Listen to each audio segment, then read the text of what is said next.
Hi, I've entitled this clip today, um, excuse me, I've entitled this clip today, It's Just the Way I Am. The amount of times I hear that people say to me, I'll say something to them, I'll challenge a belief, I'll challenge a thought process, and they'll say to me, Tony, it's just the way I am, I can't help it. And I have to disagree with that, to be honest. I mean, if you want to believe that, then of course it's the way you are. We've spoken about that before. If that's your beliefs, then that's the way you are. The science behind, I mean, there's lots of science behind this now. Years ago, psychiatrists, doctors, they all used to believe that as human beings we were hardwired. So for you to say it's just the way I am would have been, in their opinion, their eyes, would have been true, and there was nothing you could do about it. That theory changed years and years ago. Now scientists, neuroscientists, they talk about neuroplasticity.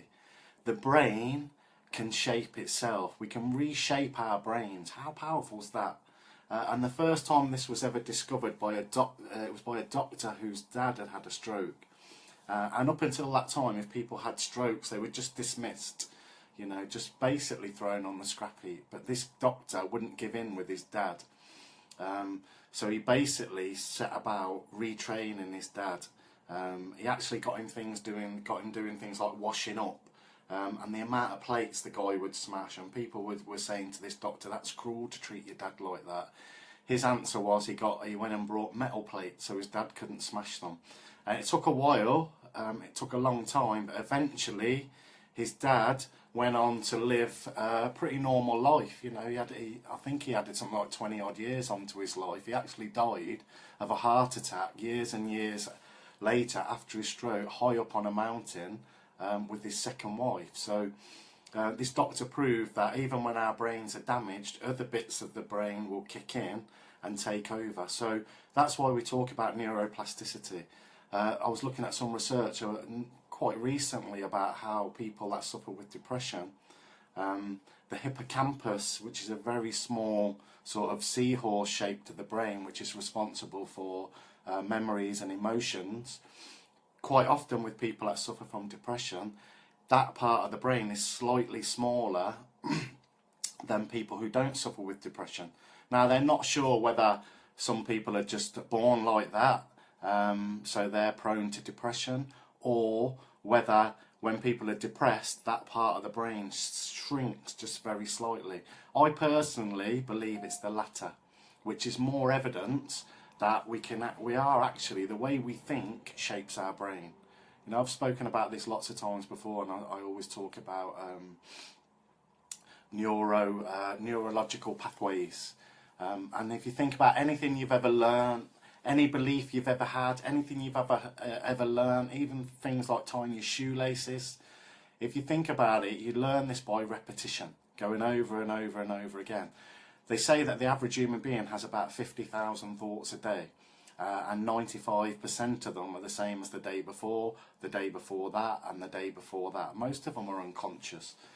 But then we wonder why we can't change. If you look at something like tying your shoelace, you do it again and again and again and again until you don't even have to think about it. What happens there is that inside your brain you form a neurological pathway, and the more you do something, the stronger this pathway gets.